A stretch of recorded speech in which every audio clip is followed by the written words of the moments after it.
আসসালামু আলাইকুম ওরহমতুল্লাহি ওবারাকাতু। বিসমিল্লাহির রহমানির রহিম। হজরত আবু হুরায়রা রাদিয়াল্লাহু আনহু বর্ণনা করেন যে নবী করিম সাল্লাল্লাহু আলাইহি সাল্লাম বলিয়াছেন, আল্লাহ তাআলা বলেন, আমি বান্দার সহিত ওই রূপ ব্যবহার করি যে রূপ সে আমার প্রতি ধারণা পোষণ করে। যখন সে আমাকে স্মরণ করে তখন আমি তাহার সঙ্গে থাকি। যদি সে আমাকে আপন মনে স্মরণ করে তবে আমিও তাহাকে আপন মনে স্মরণ করি। আর যদি সে মজলিসে আমার স্মরণ করে তবে আমি সেই মজলিস হইতে উত্তম অর্থাৎ ফেরেশতাদের মজলিসে তাহার আলোচনা করি। যদি বান্দা আমার প্রতি এক বিগত অগ্রসর হয় তবে আমি এক হাত তাহার প্রতি অগ্রসর হই।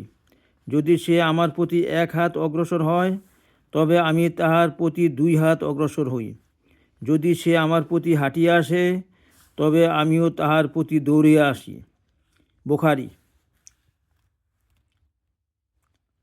ফায়দা অর্থাৎ যে ব্যক্তি নেক আমল দ্বারা যত বেশি আমার নৈকট্য হাসিল করে আমি উহা হইতে বেশি আপন রহমত ও সাহায্য সহ তাহার প্রতি অগ্রসর হই। বিসমিল্লাহির রহমানির রহিম। হযরত আবু হুরায়রা রাদিয়াল্লাহু আনহু বর্ণনা করেন যে নবী করিম সাল্লাল্লাহু আলাইহি সাল্লাম বলেন, আল্লাহ তাআলা বলেন, যখন আমার বান্দা আমাকে স্মরণ করে এবং তাহার ঠোঁট আমার স্মরণে নড়াচড়া করিতে থাকে তখন আমি তাহার সঙ্গে থাকি। ইবনে মাজাহ। বিসমিল্লাহির রহমানির রহিম।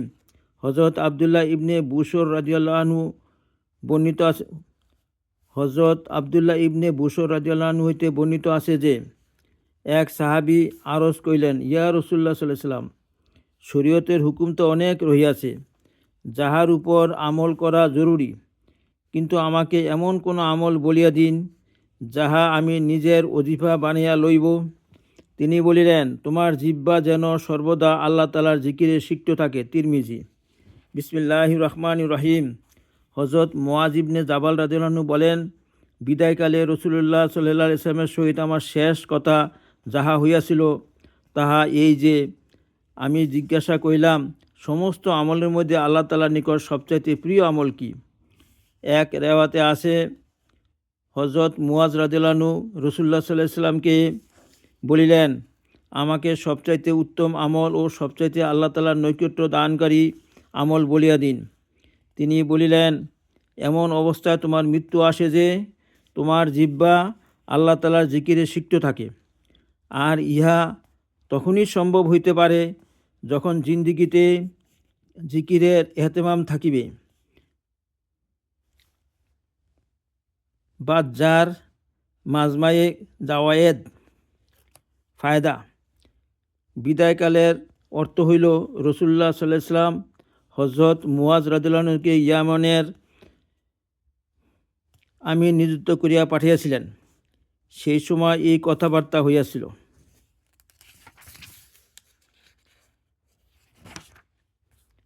হে আল্লাহ, আমাদেরকে আমল করার তৌফিক দান করুন।